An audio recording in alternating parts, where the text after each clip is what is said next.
Hi everybody, welcome back once again to the Eastfield Gunroom YouTube channel with me, Matthew Morgan. It's Sunday evening, a little bit of an announcement to make. Yes, you can see I've packed my suitcase for my holidays. I'm off to sunny climes. We're going to be deep sea fishing, we'll be going on the beach, we'll be having some mojitos.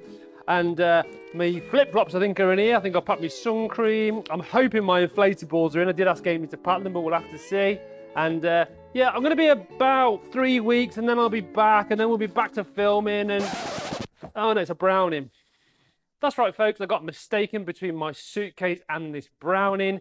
Everything is going to be as normal here on the Eastfield Gunroom for at least the next 20 plus minutes. So today we are going to be looking at a very, very rare Browning, probably a gun you've never seen before because that's what we do here at Eastfield Gunroom. Before we get cracking, if you do enjoy the videos, please do hit like, please do hit subscribe, and there's always that notification bell. And as ever, this video is proudly sponsored not by Love Holidays, but by the British Shooting Show. So this is not Deal or No Deal, although I do look a bit like Noel Edmonds. So I'm going to open the box, and inside we have got one of the rarest Brownings of recent years. So today we are going to look at a Browning 525 1 million. Now, as everybody knows that watches the channel, this is 2025. I hope you've not missed that. And it's the year that we celebrate 100 years of John Moses Browning's famous B25. So what better way to celebrate than look at another gun that was built to commemorate Browning's fantastic history. So back in 2008, I can remember this because I sold this gun brand new. I sold several of these guns. Browning celebrated 1 million over and under shotguns. Now, to commemorate this, they decided to build a very, very small number. It was -6, and there was 125 of the 525 1 million. Now, this was 125 guns worldwide, and in the UK, initially, I can remember the Browning rep at the time came into me and said, "We've got this fantastic new gun coming out. You might be able to order one." I said, "What?" He said, "There's going to be so few of them, we're going to draw dealers' names out of a hat to decide who is allowed to purchase one of these guns." I thought, flipping it, this is special. What is it? So 525 1 million. As you can imagine, it's a 525 platform. It's the deep body, Japanese, durable workhorse. We all know it. We all love it. It continues to impress worldwide. Yes, we've got the 725 and now, of course, the 825, which are both very, very good and popular guns. But if you ask that kind of Browning stalwart, if you like, what they prefer, it's usually that deep-bodied traditional design. So these were available, like I said, 125 limited edition in a sporting and a game variant. Very few 28 and 30 inch, like I said, worldwide. And from memory, I think about 20 guns finished up here in the UK. It might have been 30. It certainly wasn't any more than that. So 2008, which is where we're going back to. This is a 28-inch sporter. Like I said, I sold it brand new. The customer that bought it was so happy to manage to get his hands on one of these guns. He completely lost the ability to actually shoot it, and it's never fired a cartridge. So the action is a bit different to what you'd normally expect on a high-grade Browning 525, like a Prestige. We normally have that deep-cut scroll with the game scene. This is a little bit reminiscent of something like an old D5 in that it's completely covered in scroll work. It's got florally bits, not dissimilar to the kind of stuff we've seen on Miracle Presidents in the past. I don't believe it's hand engraved, but it's certainly hand finished. But it's very subtle, but at the same time, if you look at it, the depth of the different colours and the shades of the engraving, it's a really, really nice piece. And like I say, reminiscent of something a bit like a D5, which was, of course, a very, very high-grade B25 from the 70s, 80s. In fact, you still buy one today. So it's always been a part of the B25 portfolio way back from the 1960s. On the underside, again, we've got this grey nitride finish. Now, interestingly enough, Browning decided not to engrave the barrel wings on this gun. Do I think that was a bad idea? I think probably so. I think it would have looked a lot nicer with the full coverage, particularly as they've got over the top of the action and the top lever very, very nicely engraved as well. On the underside, we have got the same kind of wispy, feathery design that you get on a grade 5 Browning on the lumps, but the rest of it is a continuation of this fine floral kind of scroll stuff that's on the side of the action. And we've got 1 million commemorative picked out in gold on the bottom. Like I said before, with some of the Browning limited editions, not really a fan of things like that, but I think with it saying 1 million on it, I think it actually works quite well. The engraved trigger guard is another nice touch. We've got the Browning bookmark picked out in gold to match the gold of the 1 million bits. Same scroll work in kind of a loop, kind of an oval with polished bits around the outside. And with this being a Sporter, we've got a gold adjustable trigger, which has got a 3-position adjustment. So if we flip it back over, we've talked about the top lever being very nicely engraved. It's got the standard kind of checkering you'd get on a grade 5 525 on the actual thumb part of the top lever. If we open it up, we've got MP. Now MP, in terms of the Browning serial number prefix letters, is something I get asked all the time. How old is my gun? Really, really easy to date. In fact, what we might do with Browning is we'll put it on the screen so you can date your gun while you're watching this video. So MP 2008, and we've got 1,106. So this is the 106th gun of 125 out of the run of limited edition guns.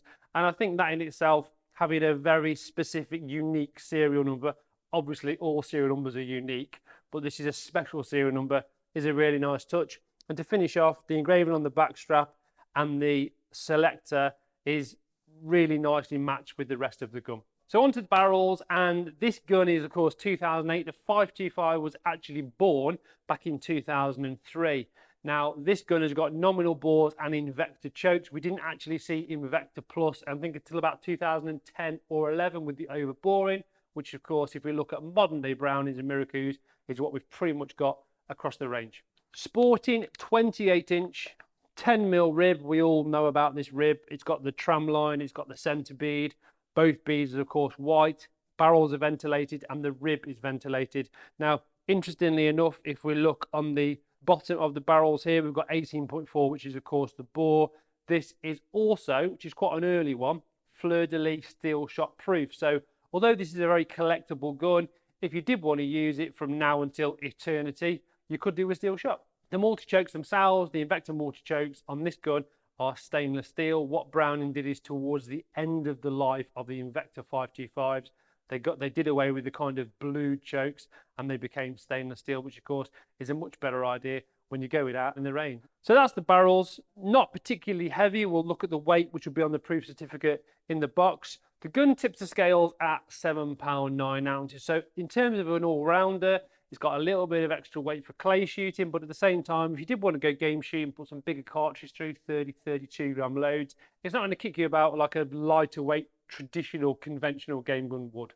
Balance-wise, obviously this has come straight out of the factory in Kochi for Browning, made under license, and not unsurprisingly, Browning have got this stigma of being a little bit barrel heavy, particularly the older guns. This is a little bit barrel heavy. Of course, the easy way, we know from watching this channel, you can put a bit of lead in the back or put a kickies pad and that will remedy it and take it back across over the hinge pin. One thing to mention finally about the barrels is you've got this better quality bluing as you'd expect on a limited edition shotgun, and you've also got 1 million Browning superposed on the right hand side of the barrel, which again is a nice touch, a little bit of gold, not over the top, and it just ties in nicely with the gold trigger and the 1 million commemorative on the underside of the action. On to the woodwork. Now I'm going to be honest, I saw a few of these guns, I sold a few of these guns, and some of the wood, which does happen with Browning limited editions, was a little bit lackluster. This one is particularly nice. We have got some grade 4/5 European walnut. It's got quite of a honey colour with some nice black streaks, very, very strong through the head. It's completely hand checkered with double point checkering, and of course we've got the standard teardrops you would expect on a high grade Browning or a Miracle. And to finish off, we have also got the vacant oval on the back and the plastic or Bakelite butt plate on the rear. Again, from my point of view, I would always want to put some sort of recoil pad on the back because I just hate recoil. Even though this is a Sporter, it doesn't have a palm swab because 525s never did. For a palm swab, you had to buy, at this period anyway, an Ultra XS. We have done a video, so do check that out. Length of pull, standard Browning tackle, usually between 14¾ and 15 inches. And of course, you've got that adjustable trigger, so you can play around with it a bit further. Forend wise, the Sporter and the game gun both came with a Schnabel forend. Again, we're going back 17 years now, and it was just pretty much the norm. It was before Browning decided to redesign and have kind of rounded fore ends. And also, of course, if you look at some of the modern day sporters like the Ultra XS Pro, like the 825 Pro Sport, they now come with beaver tails. The finish itself is kind of this semi-satin oil finish, pretty well done. You can see a few little holes in the grain, but let's not forget this gun's been sat in the cabinet pretty 15, 16 years. So over time, the finish is going to fade a little tiny bit, but nothing that can't be done with a buff up with a nice cloth. Now, onto what I sadly mustook for my holiday suitcase.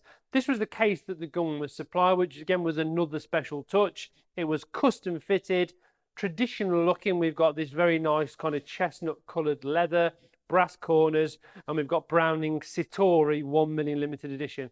Let's not forget, of course, this gun in the States is known as the Citori. We only call it the 525 here in the UK. But you also got this cover, which you can double up as a laundry bag or a potato sack or anything like that to go over it, just to protect said case. Particularly, let's not forget, this gun would very much be aimed at as a collector, a fan of Browning, someone that wanted to own something special, a commemorative piece that was built in very, very small numbers. So it's all about kind of protecting the whole thing as a package. So we'll do that. We open the case itself, and inside we have got some nice green beigey stuff. We've got the Browning bookmark, which has been stitched in gold. And if we open this, it's a bit like when you're at school, the dinner lady used to pull the top off the thing and there were sprouts in it. But inside we've just got some more green baize. We've got some little slots for you to put the chokes in there, which have even got little ribbon straps, which you'll see, where you can put the choke in, lift the ribbon, and that obviously lifts the choke out. Got some limited edition Browning snap caps, which appear to be completely made of brass or some very heavy precious metal, which will also double up as a doorstop. So inside, the whole thing is fitted to the exact measurement of the gun. And just to finish off, we have got some actual leather straps to go over the top of the case to give it that look of being even more like a suitcase. And we've got some Velcro straps for where the barrel and where the action goes, just to secure everything when it's inside. Now, the all-important paperwork and bits and pieces aren't actually in this case, because along with this, I don't know whether they couldn't fit them in or what they couldn't, you did get a Browning cardboard box, genuine Browning cardboard box. So just so you know that I'm not telling any porky pies, this is the genuine box. It's got the serial number, it's got Sporter 1 million. Everything that should be with this gun is with this gun. So we delve into the polystyrene jungle, and inside, look at that. Browning as a limited edition certificate. Browning International certifies that you are the owner of one of only 125 Browning B25 Sporter commemorative 1 million Browning superposed, bearing serial number MP 10106. This special edition commemorates the sale of 1 million Browning superposed and has been issued at 125 examples. Now that's a little bit confusing, because the way you read it is there's 125 sporters. Now I was led to believe there was 125 guns. That might be a typo, or they might not have paid the bill at pronto print. So if we look inside, we've got the certificate, which I am certain was 125 pieces full stop. It's actually signed by the CEO of Browning, Mr. Damien Cavier. And then we've got the proof certificate. We've seen these many times. We've got the fact that it's a Browning, it's a 12 gauge, it's got the serial number, the weight of the barrels, which is interestingly only 1495. Now, that's actually quite heavy for a 28, believe it or not, which ties in with the fact that this gun is a touch nose heavy. 1320 bar, which is what it's been proofed at. And then inside we have got the standard Browning book of words. As well as that, we've got the original genuine grease-free paper. So if you're cleaning your gun at the weekend and you want to make some rock cakes, crack on with that. Got a trigger lock. And then we have got, in addition, we talked about the stainless steel invector chokes. We have got a set of 5 invector chokes running from cylinder, quarter, half, 3/4 full. And of course, we've seen it all a million times. The Browning T-wrench, T-bar, T-rex.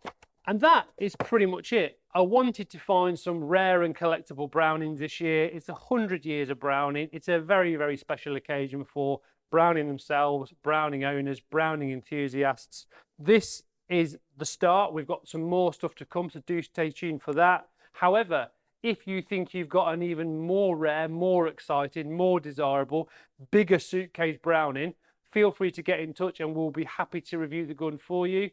There's an opportunity, or comment below and we will decide if it's rare enough or not.